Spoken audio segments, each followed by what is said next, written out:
우리 다 같이 함께 읽겠습니다. 하나님의 권세를 누리라. 다시 한번 시작. 하나님의 권세를 누리라. 우리가 쌍 인사합시다. 하나님의 권세를 누립시다. 아멘. 하나님의 권세를 누리시는 여러분 되기를 주님으로 축복합니다. 교회는 신앙 고백이 위해 세워졌죠. 그래서 베드로가 저는 살아계시는 하나님의 아들입니다 라고 고백할 때 예수님께서 교회를 세우신다고 말씀하셨습니다. 교회는 신앙 고백 안에 세워주시고 교회를 통해서 음부의 권세는 다 떠나고 사라지고 오직 하나님의 영광만 드러나게 하셨습니다. 오늘 본문의 말씀을 우리가 전으로 보면은 예수님께서 70명의 전도자를 세워서 자신이 친히 가시려는 각 동네와 각 지역으로 2명씩 짝 지어 보내는 장면이 나옵니다. 그런데 보냄을 받았던 70명이 기뻐하며 돌아와 예수님께 이렇게 사역의 보고를 합니다. 우리 17절 읽겠습니다. 70인이 기뻐하며 돌아와 이르되 주여 주의 이름으로 귀신들도 우리가 항복하리이다. 아멘. 이런 70명이 처음 떠날 때는 전대나 배랑 그리고 신발도 가지지 말라는 그런 말씀을 의지해서 초라한 모습으로 갔습니다. 어쩌면 그들의 마음속에는 박해를 받지 않을까? 복음에는 정말 그들이 예수를 증거할 때 예수를 믿을까? 우리의 숙소의 문제는 과연 어떠하지? 수많은 것을 염려가 있었고 두려움도 있었을 것입니다. 그런데 떠날 때와 정반대로 그들이 돌아올 때는 기쁨을 가지고 돌아왔다는 것입니다. 우리는 떠날 때의 모습보다는 돌아올 때의 모습이 더욱 좋아야 합니다. 그리고 또한 예배를 드리고 세상에 떠날 때의 모습보다 승리하고 교회로 돌아온 모습이 더 중요합니다. 당당하게 떠났지만 고개 숙이고 패배자처럼 돌아오는 사람도 있기 때문입니다. 반대로 불안과 두려움을 안고 떠났지만 승리의 영광을 가지고 돌아오는 사람도 있습니다. 여러분, 사람은요 처음 만날 때의 모습보다는 나중에 점점 더 만날수록 더 좋아지는 사람이 더 좋습니다.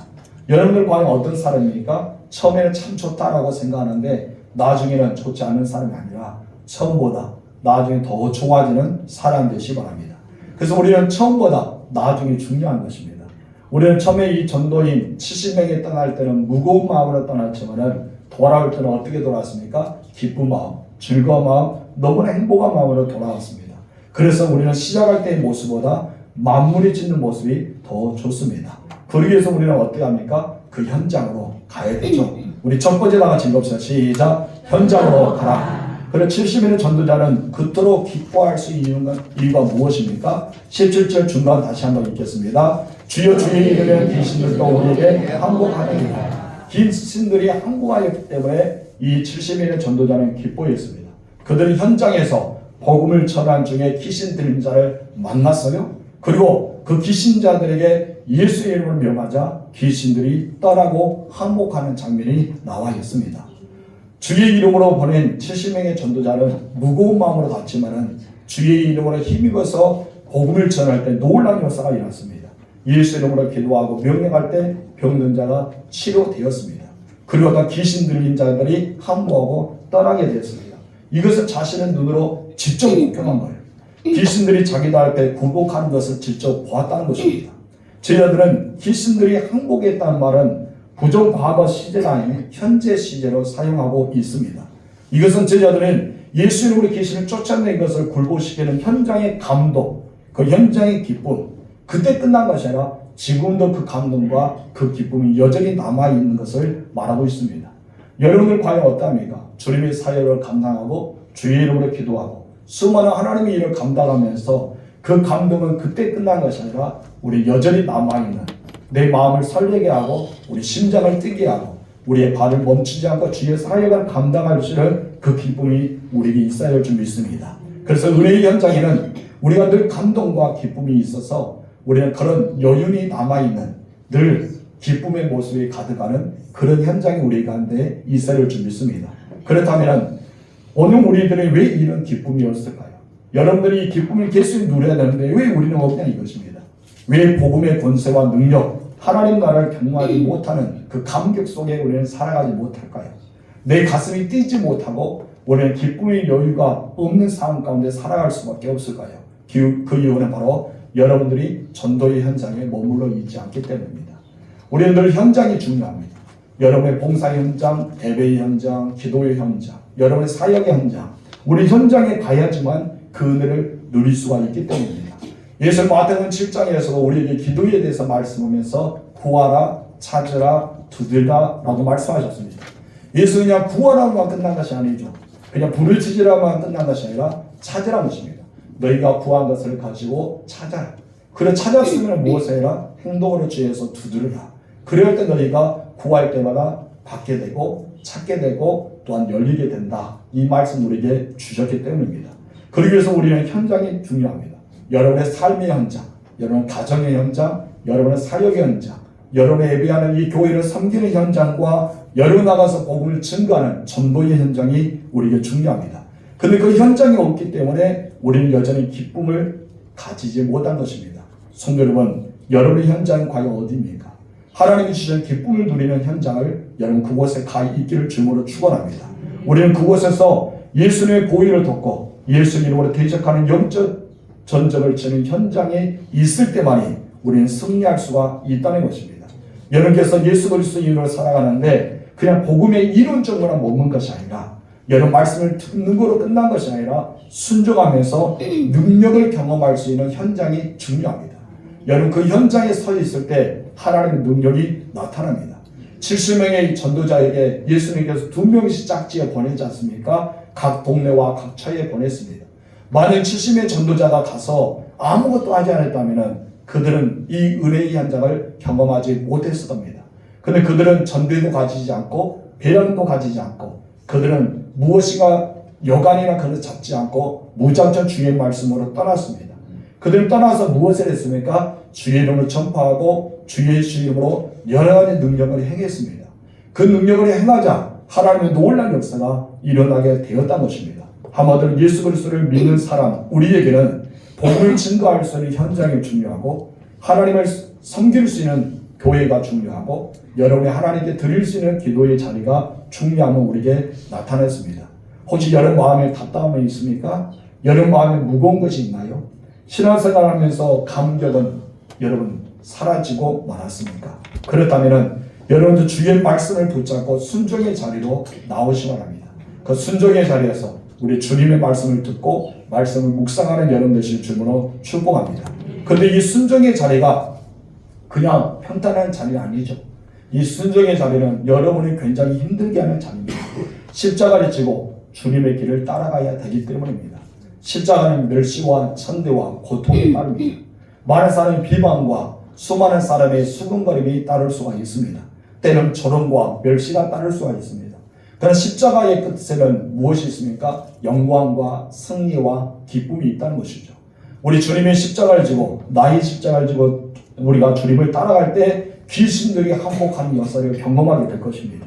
하나님의 능력을 경험하게 될 것입니다. 여러분 죽어가는 영혼들이 죽기를 돌아오는 것을 경험하게 된다는 것이죠. 그래서 우리 주님이 원하시는 그 기쁨에 동참하는 여러분이 될 수가 있습니다. 근데 우리가 순종의 자리를 벗어나면 우리 마음과 우리 육체는 편안하겠죠. 편안하게 신앙생활을 할 수 있을 겁니다. 그러나 아무 능력과 아무 권세는 따라오지 않는다는 것입니다. 그래서 예수님은 무엇입니까? 나를 따라오르거든 너희가 자기를 부인하고 자기 십자가를 지고 나를 따르라고 예수님이 말씀하셨습니다. 영적인 기쁨을 잃어버린 자는 순종의 자리가 없다는 것입니다. 이제 우리 영적인 기쁨을 얻기 위해서는 순종의 자리로 나아가야 됩니다. 그러기 위해서 우리는 전도해야 되고 예배의 자리가 있어야 되고 기도의 자리와 섬김의 자리가 있어야 됩니다. 이것은 한마디로 무엇입니까? 현장이 중요한 거예요. 여러분 가 있는 현장, 이 현장이 중요합니다. 여러분 하나님께서 가장 기뻐하는 것이 무엇이라 생각하십니까? 여러분이 현장에 서 있는 것. 한 명의 영혼을 전도하기 위해 그 현장에 서 있는 것. 주님의 나라와 그 의를 구하는 기도의 현장에 서 있는 것. 하나님의 찾으시는 예배의 자리에 서 있는 것. 우리 그 현장이 중요하다는 것입니다. 여러분께서 사업의 물질의 번영이 되기 위해서는 어떻게 됩니까? 내게 주신 삶의 터전의 현장에서 서 있어야 됩니다. 사업의 현장, 직장 현장, 여러분의 일터 현장, 농사 현장. 내가 그곳에 서 있으면서 열심히 우리는 감당할 때 하나님께서 여러분을 통해 그 일을 나타내게 될 것입니다. 하나님의 영광이 여러분을 통해 나타나길 주님으로 축원합니다. 우리 두 번째 다 같이 읽어봅시다. 시작. 그 현장에는 주님이 계십니다. 아멘. 전도는 치열한 영적 전투와 같습니다. 여러분 여기서 귀신들이 항복했다는 단어를 씁니다. 이 항복이라는 것은 바로 전투에서만 쓸 수 있는, 전쟁에서만 쓸 수 있는 단어입니다. 복음을 전한 일은 가장 치열한 영적 전쟁터라고 볼 수 있습니다. 이런 사단의 사슬에 매여 있어 지옥에 갈 수밖에 없는 영혼들을 구원해 내는 일이기 때문에 얼마나 치열하겠습니까? 우리는 그 일을 감당해야 됩니다. 바로 우리 주님께서 마귀의 일을 명하시고 승리하셨기 때문에 우리에게는 이미 승리가 보장되는 길이 우리 앞에 열려져 있습니다. 근데 문제는 바로 나 자신입니다. 예수 그리스도 안에서 승리는 내 것이라고 우리는 고백해야 되는데, 우리 주님도 넌 바로 예수 안에 승리는 너의 것이라 라고 말씀하고 계시는데, 우리들은 패배한 것처럼 두려움에 떨고 있기 때문입니다. 혹시 여러분 염려가 있습니까? 걱정이 있습니까? 우리 주님의 이름으로 선포하세요. 바로 승리는 나의 것이라는 것을. 내가 승리는 예수 안에서 나의 것임을 인정해야 됩니다. 우리는 문제가 나에게 있는 거예요. 하나님께서 늘 여러분과 함께 하십니다. 여러분 도우십니다. 근데 우리는 두려워하고 염려하고 절망하고 좌절하지 않습니까? 그때마다 우리 주님은 무엇입니까? 내게로 와라. 내가 시험을 주겠다. 나를 통해서 생수의 강이 흘러 넘치게 하겠다. 계속 우리에게 영생의 복을 주시면서 너는 패배자가 아니라 너는 승리자다. 내가 내 안에서 너를 승리하게 만든다라고 이야기하십니다. 그렇기 때문에 우리에게 승리는 보장되어 있습니다. 따라합시다. 나에게는 승리가 보장되어 있다. 아멘. 여러분 승리가 보장되어 있습니다. 여러분 오늘 본문에서도 70명의 전도들이 두 명의 짝지에 복음을 전하는 현장으로 갔지 않습니까? 그들은 무거운 발걸음을 갔습니다. 예수님이 안 계시는데 어떻게 우리가 전도하지? 예수님이 안 계시는데 환자를 만나면 어떡하지? 예수님이 안 계시는데 우리는 귀신 들린 자를 만나면 어떻게 하지? 염려 가운데 갔을 것입니다. 그런데 여러분 복음을 전하였던 이 사람들은 염려와 달리 승리하고 돌아왔습니다. 바로 그 현장에 귀신들이 자신에게 항복하고 떠난 것입니다. 바로 복음의 권세, 복음의 능력, 하나님의 자녀의 권세가 나타나기 시작한 것입니다. 여러분 현장에 있을 때만이 그것을 감격을 얻을 수 있습니다. 예배 현장에 있을 때 예배의 감격을 누리게 되고, 기도의 현장에 있을 때 기도의 응답의 감격을 누리게 되는 것이죠. 내가 봉사하고 섬김의 현장에 있을 때 수고하고 땀을 흘릴 때 만족감과 기쁨을 얻게 됩니다. 전도의 현장에 있을 때 사람의 마음의 문이 열리고 주께로 돌아오는 현장을 경험하게 될 것입니다. 여러분들 언제든 현장이 중요합니다. 그럴 때 복음의 능력과 권세가 여러분이 나타나고 바로 그 능력으로 통해서 하나님의 나라가 세워지기 때문입니다. 여러분 이 일은 갑작스럽게 기뻐하고 돌아온 것이 아니었습니다. 이미 예수님께서 준비하시고 그들보다 먼저 앞서가셔서 이끌어주신 우리 주님이 있었기 때문입니다. 여러분 이 말씀 보면은 주여 주의 이름을 귀신들도 우리에게 항복하다라고 보고하는 제자들의 그 기뻐하는 모습을 보시 바랍니다. 이 보고를 들었던 예수님은 어떠합니까? 18절에 이렇게 말씀하셨어요. 다 같이 읽읍시다. 예수께서 이르시되 사탄이 하늘로부터 번개같이 떨어지는 것을 내가 보았노라. 아멘. 예수님은 사탄이 하늘로부터 떨어진 것을 지켜보고 계셨다고 말씀합니다. 이 말씀은 예수님께 70명의 전도자를 세상에 보내셨지만은 계속해서 지켜보고 계셨음을 암시하고 있는 말씀 중에 하나입니다. 한마디로 예수님이 이미 너를 보고 있었어. 너희를 70명을 보냈지만 나는 너를 지켜보고 있었어. 끊임없이 보고 있었다고 말씀하고 있습니다. 예수님의 제자들을 보내면서 어떤 말씀입니까? 너희를 이리 가운데 보낸 것 같다면서 명령하셨던 말씀도 있었습니다. 그들이 보내고 나서 예수님은 아무것도 하지 않았음을 우리는 아무것도 하지 않은 것이 아니었습니다. 어디서 누구를 만나든지 어떤 상황이 있든지 다 예수님 보고 있었습니다. 그때나 지금도 마찬가지죠. 예수님 우리를 직접 보고 계십니다. 여러분들 그 현장에 있을 때 우리 주님은 주님의 마음과 주님의 눈길을 가지고 여러분과 함께 계시고 계심을 여러분 잊지 마시기 바랍니다. 마가복음 6장 보면 500여 기적이 나타납니다. 어마어마한 기적이죠. 그 기적을 보았던 사람들은 예수는 왕으로 추대하고 싶었어요. 그래서 예수는 우리를 왕으로 추대하면 우리는 먹을 거, 우리는 병에 걸릴 거, 우리 세상에 염려할 것이 없다고 생각해서 왕으로 추대하고 싶었습니다. 그런데 예수님은 그 무리를 쫓아내셨습니다. 예수님이 이 땅에 왕으로 오신 것이 아니라 바로 왕이 되셨기 때문에, 이미 왕이시기 때문에 이 땅에 이스라엘 왕으로 세울 필요가 없었던 것입니다. 예수는 무리를 흩으시고 제자들을 제촉하사 배를 타고 앞서 벳세다로 가기를 청하였습니다. 여러분, 예수님의 제자들은 예수의 말씀에 순종하여서 배를 타고 베세다를 가고 있는 가운데 큰 풍랑을 만나고 말았습니다. 여기서 우리 한 가지 사실을 발견할 수 있는 것은 그것은 예수님이 함께 그 배에 오르지 않았지만 예수는 산에서 이미 제자들을 보고 계셨다는 것입니다. 우리 마가복음 6장 48절 읽겠습니다. 바람이 거스름으로 제자들이 힘겨 놓쳐는 것을 보시고 밤사경에 바다 위로 그들에게 오사 지나가려고 하시매. 아멘. 여기서 보면 예수는 보고 계셨다. 바로 그들이 배를 힘있게 힘젓는 노젓고 있는 것을 보고 계셨다는 것입니다. 예수는 그들을 보고 안타까운 마음을 가지고 밤사경에 제자들을 향해서 물 위로 찾아오셨습니다. 예수는 여러분들의 삶의 현장 가운데 있습니다. 여러분들 풍랑을 만날 때, 괴로워서 너를 젓고 있을 때 그 지친 모습은 예수님이 보고 계시다는 것입니다. 근데 예수는 그냥 보고 계신 것이 아니라 찾아오셨다라고 말씀합니다. 예수는 힘겹게 노를 젓고 있는 제자들에게 찾아오셨습니다. 그들이 두려움에 떨고 있는 제자들에게 찾아오셨다는 것이죠.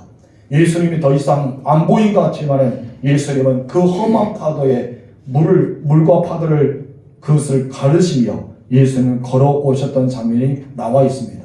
여러분, 속으로 마음에 불안하고 있습니까? 무서워하고 있습니까? 때로는 우리가 울부짖고 기도하고 있지 않아요? 예수님은 여러분의 지친 모습을 보고 있습니다.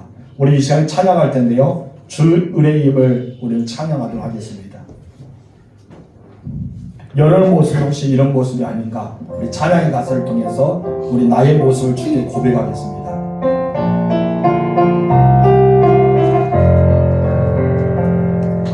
주 나의 모습 보내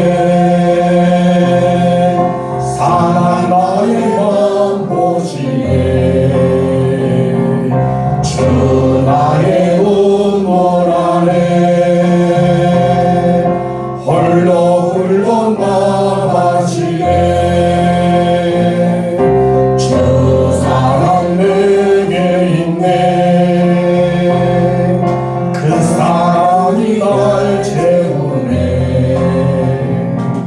주의 내게 있네 그 은혜로 널 세우네 세상 소망 다 사라져가고 주의 사랑은 끝이 없으리 살아가는 이 모든 순간이 주의 힘을 나는 믿네. 아멘. 우리 이 찬양의 가사처럼 주 나의 모습을 보고 계십니다. 지금도 보고 계시고 항상 보고 계십니다. 그렇습니다. 우리 이 찬양의 가사가 무엇입니까? 주 나의 모습을 본다는 것이죠. 주님이 나의 모습을 보고 있다. 나의 상한 마음을 보시고 나의 눈물을 알고 홀로 있는 마음을 아시는 것입니다. 그때 홀로 두지 않고 어떻습니까? 주 사랑이 내 안에 있고 그 사랑이 날 채우게 되죠. 은혜로 나를 있게 하시고 그 은혜로 나를 다시 한번 세워주시는 것이 있습니다. 그래서 우리는 소망 가운데 살아갈 수 있는 거죠. 이 찬양의 가사처럼 우리 주님은 늘 여러분의 보고 계심을 잊지 마시기 바랍니다. 분명한 것은 여러분 혼자가 아니라는 것이죠. 여러분 혼자라는 생각을 버리시기 바랍니다. 나 혼자 아니라 우리 주님이 함께 하십니다. 거센 풍랑을 뚫고 여러분에게 찾아오십니다. 여러분은 그 어떤 삶의 현장에서 승리할 수 있도록 우리 주님이 지켜보시고 찾아오신다는 사실을 기억하세요. 찾아오셔서 무엇입니까? 풍랑을 잠잠케 하십니다. 목적지까지 선하게 도우시고 이끌어 주십니다. 그렇기 때문에 우리는 염려하지 말고 또한 두려워하지 말고 주님 말을 바라봐야 된다는 것이죠. 예수님이 임마누엘이십니다. 우리 마태복음 1장 23절 중간에 읽겠습니다. 그의 이름은 임마누엘이라 하느니라 하였으니 이를 번역한즉 하나님이 우리와 함께 계시다 합니다. 예수는 지금 여러분의 곁에 함께 하십니다. 그래서 항상 떠나지 않고 계신다고 마태복음 28장 2절에 말씀하셨습니다. 다 같이 내가 세상 끝날까지 너희와 항상 함께 있으랴 하십니다. 그럴 때 그 삶의 현장에 우리 주님이 계십니다. 아멘이십니까? 우리 세 번째 다 같이 읽읍시다. 시작. 하나님의 자녀에게 권세를 주셨다. 아멘. 계속 예수님은 하나님의 사람 우리에게 주시는 권세에 대해서 19절에 이렇게 말씀하십니다. 다 같이 읽읍시다. 내가 너희에게 뱀과 정갈을 받으며 원수의 모든 능력을 제어할 권능을 주었으니 너희를 해칠 자가 결코 없으리라. 아멘. 예수는 전도자들에게 뱀과 정갈을 받으며 원수의 모든 능력을 제어할 권세를 주었다라고 말씀하고 계십니다. 여기서 뱀과 정갈, 원수는 사단과 그를 따른 세력들을 말하고 있습니다. 한마디로 여기서 보는 뱀과 정갈은 둘 다 치명적인 독이 있음을 우리에게 보여줍니다. 우리는 그들에게 어쩌면 물리게 되고 쏘이게 되면 우리는 죽을 수밖에 없는 상황이지만 성경은 사단의 세력이 뱀과 정갈임에도 불구하고 우리는 그들을 이길 수 있는 그 모든 능력을 제어할 수 있는 권능을 주었다고 말씀하고 있습니다. 근데 우리는 두려워 떨고 있습니다. 왜 두려워 떨고 있을까요? 하나님을 보지 못하기 때문입니다. 무서워합니다. 왜 무서워할까요? 나와 함께 계시는 주님을 발견하지 못하기 때문입니다. 사단의 세력을 상대하는 뱀과 절과 그 원수 이제 밟아준다고 하는 것입니다. 여러분께서 밟음의 역사가 일어나시기 바랍니다. 원수의 모든 능력을 제어할 권능을 가지시기 바랍니다. 그래서 우리는 이미 승리하였어요. 승리했는데 패배자처럼 살아가고 있다는 것입니다. 왜 그렇습니까? 하나님의 자녀라고 여기지 않기 때문입니다. 여러분들은 하나님의 자녀로 보냄을 받았습니다. 이제 사단의 모든 권세를 제어할 권세가 여러분에게 있기 때문에 어떤 상황 가운데 주님의 권능으로, 주님의 권세로, 주님의 능력으로 승리할 수 있기를 주님으로 축원합니다. 이 권세는 누가 주셨습니까? 바로 마귀의 일을 멸하시고 하늘과 땅의 권세를 가지신 예수님께서 우리에게 주셨습니다. 그래서 요한복음 1장 12절에 이렇게 분명히 말씀하죠. 영접하는 자, 그 이름을 믿는 자들에게는 하나님의 자녀가 되는 권세를 주셨으니 우리는 이런 권세를 주었음에도 불구하고 우리는 깨닫지 못하는 그리스도인이 너무나 많다는 것입니다. 혹시 여러분들 그 권세를 사용하지 못하고 있습니까? 받은지 안 받은지도 모르고 있지 않습니까? 우리는 이미 받았어요. 미래에 주실 것이 아니라 이미 받았다는 것입니다. 예수님이 영접하고 하나님의 자녀가 된 그때부터 우리는 이미 받았습니다. 여러분이 주의 이름을 부를 때 받았다는 것입니다. 그래서 내가 너희에게 뱀과 정갈을 받으며 모든 원수의 능력을 제어할 권능을 가진 자, 이 가진 자라고 우리에게 말씀하고 있습니다. 우리는 예수님과 함께 죽었습니다. 그리고 예수님과 함께 달린 살리심을 입었습니다. 이제 예수님과 함께 하늘의 나라의 상을 받고 기업을 얻게 된 자가 되었습니다. 그래서 우리를 어느 누구도 해할 자가 없다라고 말씀하잖아요. 이미 권능과 권세를 주셨기 때문에 해할 자가 있다? 없다. 여러분 두려워하지 마세요. 승리는 누구의 것이에요? 나의 것입니다. 사단을 밟을 수 있는 권세가 있습니다. 그들의 모든 능력을 제어할 수 있는 권능이 우리에게 있다는 것입니다. 여러분 예수 이름으로 담대히 나가시길 바랍니다. 네 번째 가장 중요한 말씀이죠. 다 같이 읽읍시다. 시작. 내 이름에 하늘에 기록된 것으로 기뻐하라. 20절 읽겠습니다. 그러한 그 귀신들이 너희에게 항복하는 것으로 기뻐하지 말고 너희 이름이 하늘에 기록된 것으로 기뻐하라 하시니라. 아멘. 지자들은 귀신이 항복할 때 너무나 기뻐했어요. 그래서 기쁨을 이기지 못했는데 주님께 돌아와서 귀신들이 우리에게 항복하되이다. 귀신들이 나갔습니다. 얼마나 기쁠까요? 그런데 이 기쁨은 보통 기쁨이 아닐 것입니다. 너무나 기뻐서 그 역사가 아직까지도 마음에 설렐 정도로 남아있을 정도로 예수님 앞에 나왔습니다. 근데 예수님은 그렇게 기쁨을 나누고 있는 제자들에게 사탄이 항복한 것을 기뻐하지 말고 너희 이름에 어디에 하늘에 기록된 것을 보면서 기뻐하라. 이 말씀을 하고 있습니다. 이 말씀은 귀신들이 항복하는 것보다 더 중요한 것이 있는데 바로 너희의 이름이 하늘에 기록되어야 된다. 이것을 말씀하고 있습니다. 물론 여러분 귀신이 항복하는 것으로 말미암아 기뻐할 필요도 있습니다. 완전히 전쟁 없다 하지 말아라 이것은 아니죠. 이것은 기뻐할 수 있다는 것이죠. 복음의 증거로 인한 기쁨도 필요합니다. 사역의 열매에 인한 기쁨도 필요하죠. 성령 은사와 능력으로 말미암아 우리가 여러 가지 각자 은사를 나타내는 것도 기쁨이 중요합니다. 하지만 세상 그 무엇보다 비교할 수는 없는 최고의 기쁨이 있다는 것이죠. 그 기쁨은 무엇입니까? 나의 이름이 하늘에 기록된 것입니다. 그래서 이름이 하늘에 기록되었다는 것은 하나님의 자녀가 되었다. 하나님의 백성이 되었다. 너희는 구원받았다. 이것을 의미하고 있습니다. 너희가 구원받은 것은 이 귀신이 나가고 병든 자가 고치고 또 예수 이름으로 주께로 돌아온 자가 늘어난 것보다 더 기쁘다. 이것을 표현할 말씀이 바로 너희 기쁨이 하늘에 너희 이름이 하늘에 기록된 것으로 기뻐하라. 이 말씀이란 것입니다. 여러분, 내가 구원받았다는 사실, 내가 천국 백성이 되었던 사실, 내가 하나님의 자녀가 되었던 사실 얼마나 기뻐합니까? 이보다 더 기쁨이 어디 있습니까? 그래서 예수님이 이 땅에 오실 때 천사들이 목자들에게 무엇입니까? 온 세상에 미친 큰 기쁨의 소식, 온 세상에 미칠 수 있는 큰 기쁨의 소식을 너에게 전한다 했습니다. 그 기쁨의 소식이 나에게 있다는 것입니다. 내가 하나님의 자녀가 되는 권세, 내가 하나님의 아들이 되는 권세, 내가 주의 백성이 되는 은혜, 이것이 얼마나 큰 기쁨이냐 이것입니다. 여러분, 하나님의 자녀로 세상의 보존심을 받았지만은 사역 가운데 기쁨을 누려야 될 줄 믿습니다. 그러나 거기에 도취되지 말고 우리 구원받은 이 사실에 대해서 더 기뻐하며 살아가야 된다는 것입니다. 그 이유가 무엇입니까? 첫 번째 다 같이 읽읍시다. 시작. 구원의 기쁨은永하기 때문입니다. 여러분, 아무리 사역에서 많은 열매를 맺어도 사역의 기쁨은 오래가지 못합니다. 물론 사역을 인해서 기쁨은 정말 대단한 기쁨이에요. 말로 표현할 수 없습니다. 그것을 느껴본 사람만이, 그것을 얻어본 사람이 알 수 있습니다.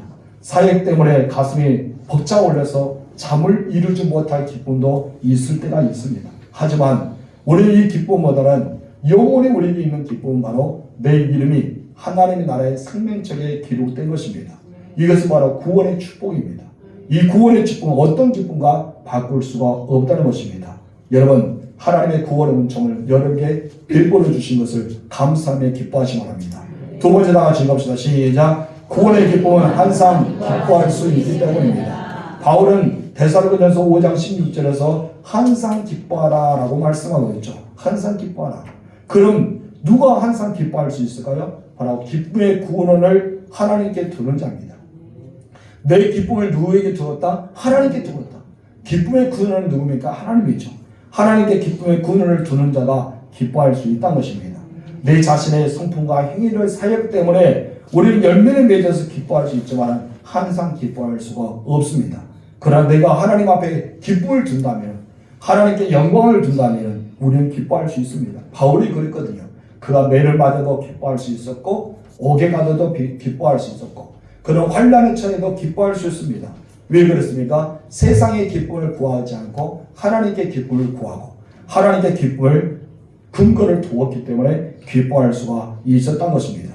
여러분, 하나님이 기뻐하는 자, 하나님께서 내게 행하신 일로 기뻐하는 자, 그 사람만이 항상 기뻐할 수 있습니다. 성도 여러분, 여러분 그 기쁨을 누리시기 바랍니다. 그래서 나의 이름이 하늘의 생명책에 기록된 것으로 더 기뻐하며 살아가서 하나님의 교회를 더 아름답게 세워나가실 주님으로 축원합니다. 여러분, 세상은 만만치 않습니다. 신앙생활 때도 최대의 위기가 우리에게 찾아옵니다. 핍박도 있고 시험도 있고 환난도 있고 보통 어려운 것이 아니죠. 그래서 예수 믿으면 다 끝난 줄 알았는데 예수 믿고 나서도 힘든 과정은 우리에게 여전히 남아있습니다. 그러나 우리에게는 그 무엇도 빼앗기지 못한 것이 있습니다. 그것이 무엇입니까? 구원의 감격입니다. 우리는 구원의 감격은 잊어지지 않습니다. 생각해 보시기 바랍니다. 나의 사역의 기쁨이 없다면 어떻게 세상에 나가서 우리가 승리할 수가 있겠습니까? 구원의 기쁨이 없다면 내게 엄습해 오는 수많은 것들 어떻게 우리는 헤쳐나갈 수가 있겠습니까? 예수님께서 나의 기쁨을 구원이 되지 않는다면 성난 파도와 같이 밀려오는 세상의 두려움을 어떻게 이길 수가 있느냐 이것입니다. 여러분들은 바로 이 기쁨이 있기 때문에 우리는 승리할 수 있습니다. 그러므로 사랑하는 성도 여러분, 그리고 오늘을 살아가는 성도 여러분, 여러분 하나님의 자녀로 구원의 기쁨을 누리시기 바랍니다. 아멘. 나와 함께 하신 임마누엘의 기쁨을 누리시기 바랍니다. 아멘. 모든 선한 싸움에서 승리하게 하시는 승리의 기쁨을 누리면서 여러분 더 앞으로 전진해서 기뻐하고 승리하는 여러분 되시기를 주님으로 축원합니다. 기도하겠습니다. 참 좋으신 나의 하나님 아버지,